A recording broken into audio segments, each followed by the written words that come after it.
They told us it was the greatest moment of the 20th century, a tiny silver boot on a dusty gray surface, a slow radio voice saying, "That's one small step for men, one giant leap for mankind." Millions watched. Flags were planted. Rocks were brought home. And yet, even today, a surprising number of people insist it never happened. Why would tens of millions of viewers accept the first moonwalk as history, while thousands insist it was a lie? Where did the doubts come from, and what makes them stubbornly persistent? In this episode of Matt Knows, we're going to walk the lunar dust, examine the evidence, and stand in the middle of a noisy, often emotional debate. This is not a hit piece. This is a balanced explainer, the claims, the science, the psychology, and the politics behind one of the most enduring conspiracy theories of our time. Decide for yourself, and be prepared to argue in the comments. Let's go.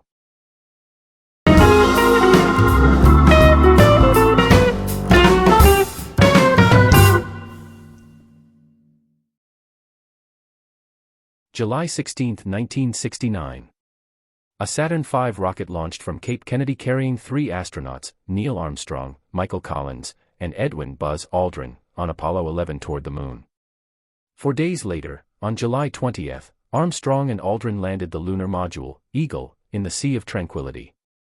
Armstrong stepped down the ladder, took one careful step onto lunar soil, and spoke words that echoed around the world.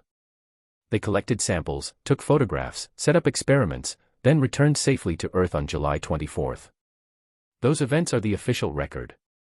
They're also a mountain of physical evidence, thousands of photos, hours of telemetry, moon rocks that have been analyzed in labs around the world, and instruments placed on the moon that still send data back to Earth decades later. But for roughly half a century, a persistent minority has claimed the whole thing was staged in a studio. Where did that claim begin?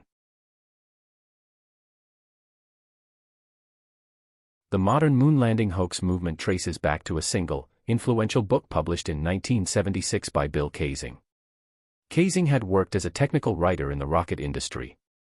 His book argued, in blunt terms, that NASA lacked the capability to safely put people on the moon, and that the government, hungry to win the Cold War space race, decided to fake it. Those claims found fertile ground. The 1970s were a time of great distrust in government in the United States. Watergate, Vietnam, and a general erosion of faith in institutions made conspiracy theories feel plausible to large swaths of the public. From there, the idea spread through books, late-night documentaries, and eventually the internet. But there are 2 problems for hoax believers: one is evidence, the other is logistics. Staging such an elaborate lie would have required thousands, perhaps tens of thousands, of people keeping a secret for decades. That alone strains credulity. Yet hoaxers didn't stop at logistics. They pointed at small anomalies in photos and footage, and built a narrative that those anomalies proved a fraud. Let's list the most common claims you'll see repeated online.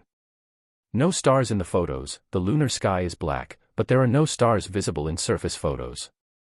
The flag waves, the American flag appears to flutter, which should be impossible in a vacuum. No blast crater, the lunar module's engine should have created a huge crater under the lander. Lighting and shadows fall in multiple directions, suggesting studio lights. See or cross markings and anomalies, odd artifacts in photos and supposed props or markings. Radiation problem, the Van Allen belts, astronauts couldn't survive passing through intense radiation. Moon rocks could be made on Earth, the geology isn't unique. Stanley Kubrick in Hollywood claims the landings were filmed by movie pros, often invoking the director of 2001, A Space Odyssey. Missing telemetry or alleged faked audio, gaps or oddities in recordings suggest tampering. Each of these claims gets repeated, memed, and remixed. Most sound simple and intuitive. But most of them also have technical explanations, often straightforward ones that point back to the physics and engineering of spaceflight and photography.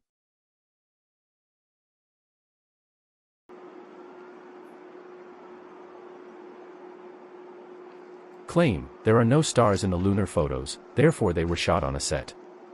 Look closely at any Apollo surface photo. The lunar landscape and the astronauts are sunlit and highly reflective. Cameras were set to short exposures to avoid blown highlights. Stars are faint points of light. To photograph them alongside a daylight surface, one would need very long exposures or specialized multiple exposure techniques.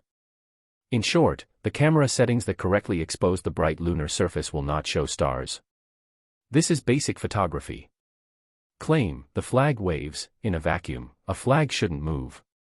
The flag used by Apollo had a horizontal crossbar to hold it out, but it still rippled because of how it was packed and how the astronauts twisted and planted the pole into the ground.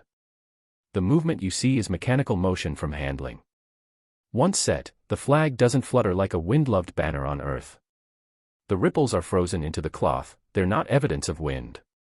Claim: no blast crater. The lander should have created a huge hole. The lunar module landed gently. Its descent engine was throttled very low at the final moments. Lunar gravity is 1/6 of Earth's, and the moon's surface in many landing sites is compacted regolith rather than deep, loose dust.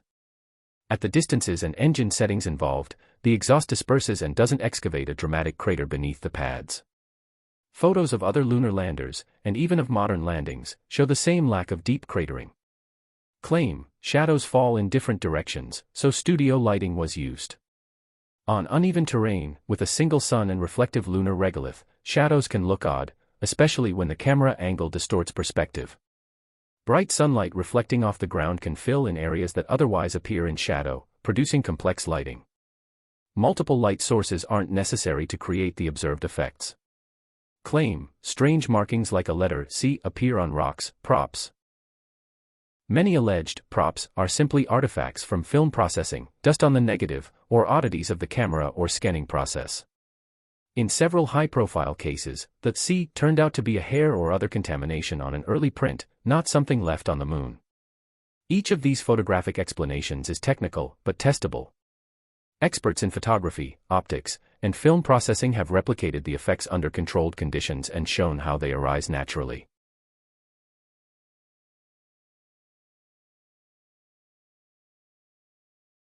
One frequent fear on forums and videos is the Van Allen radiation belts. The belts are zones of charged particles trapped by Earth's magnetic field. Yes, they're dangerous for unshielded electronics or humans exposed for long periods. But a few things matter. First, the Apollo trajectories were chosen to minimize time spent in the highest intensity zones. Second, the spacecraft provided shielding. And third, the total radiation dose received by the astronauts was relatively low compared to dangerous exposure levels. In short, the Van Allen belts were a real challenge, but not an insurmountable fatal flaw. Engineers modeled the risks, and mission profiles minimized exposure.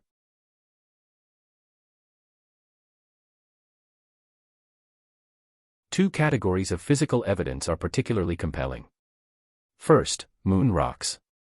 Apollo missions returned 382 kilograms, or about 842 pounds, of lunar material. Scientists across the world, including non-US laboratories, have analyzed those rocks. Their composition, isotopic signatures, and textures fit expectations for material formed in a low-water, low-atmosphere environment and show differences from Earth rocks that are consistent with formation on the Moon. These samples have been studied for decades. They yield consistent, reproducible data. Second, retroreflectors and lunar experiments. The Apollo 11 crew installed a simple but powerful experiment, a panel of corner cube retroreflectors, essentially mirrors, that reflect laser light back to its source on Earth. Since 1969, observatories have pointed lasers at those retroreflectors, measured the time for light to return, and refined the Earth-Moon distance to millimeter precision. You can still bounce a laser off the Moon today. That's not film or audio, that's a live physical experiment whose outcomes are measurable and useful to scientists. If by some miracle the United States faked the Moon landings, who would have kept quiet? The Soviet Union had the motivation and capability to expose any fraud. Their tracking stations monitored Apollo trajectories, and Soviet scientists and intelligence officers would have loved to prove the US a liar. Instead, Moscow did not declare that the landings were a hoax. Closed Soviet statesmen and engineers tracked the missions and, in public and private, recognized the achievement. Independent tracking by observatories in other countries and private institutions likewise corroborates NASA's telemetry. For a hoax, the scale of international complicity required is extraordinary.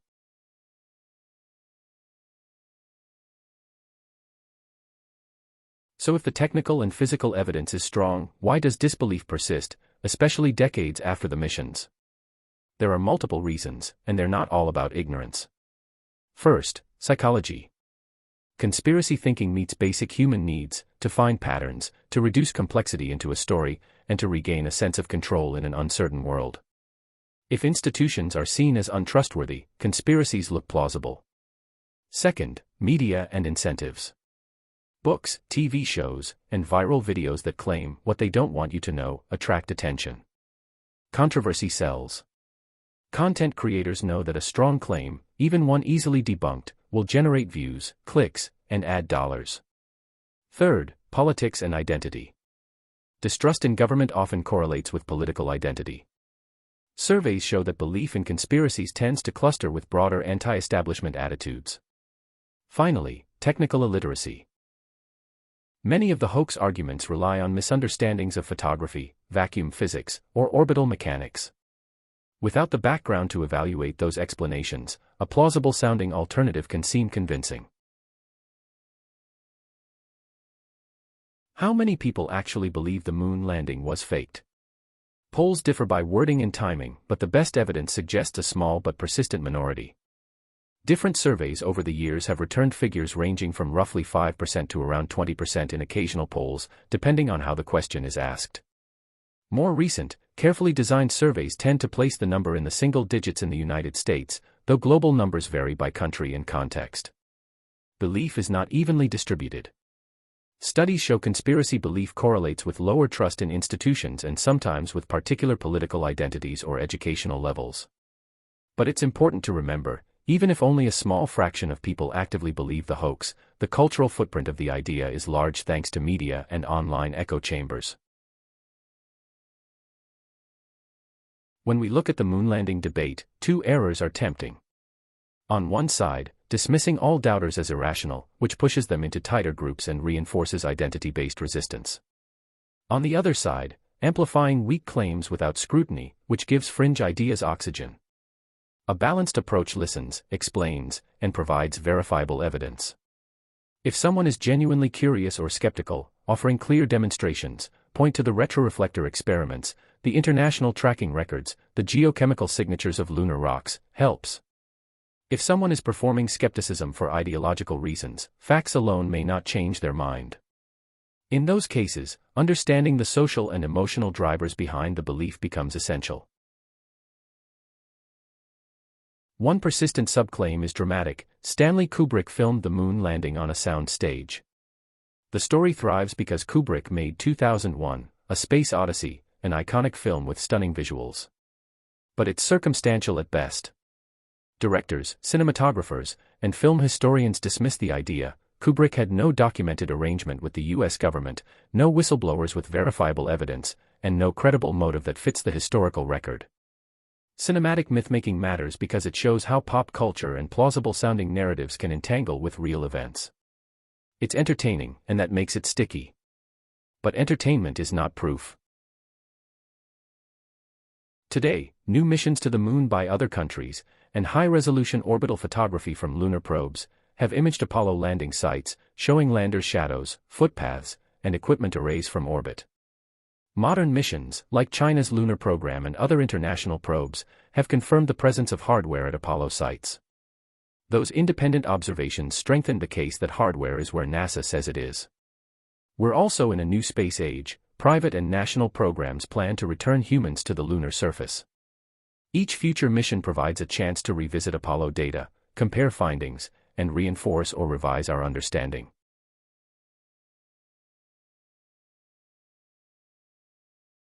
Here's where we leave you. The question, did we land on the moon, can be answered in multiple ways. If you demand proof, there's a lot of it: physical samples, ongoing experiments, independent tracking, and modern satellite imagery.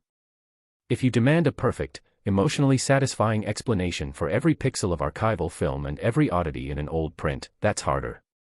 Photographs and film degrade. Processing artifacts exist. People make mistakes. That's messy and human. That messiness is often the ladder conspiracy theories climb. If you already believe the landings were real, you can point to the physical evidence and independent corroboration. If you already disbelieve them, you can point to unexplained details and institutional motives and see a coherent story. But here's one final fact you should consider: extraordinary claims require extraordinary evidence. And the claim that 6 missions carrying dozens of people to the moon were all faked in a global, decades-long conspiracy would itself require an extraordinary level of collusion.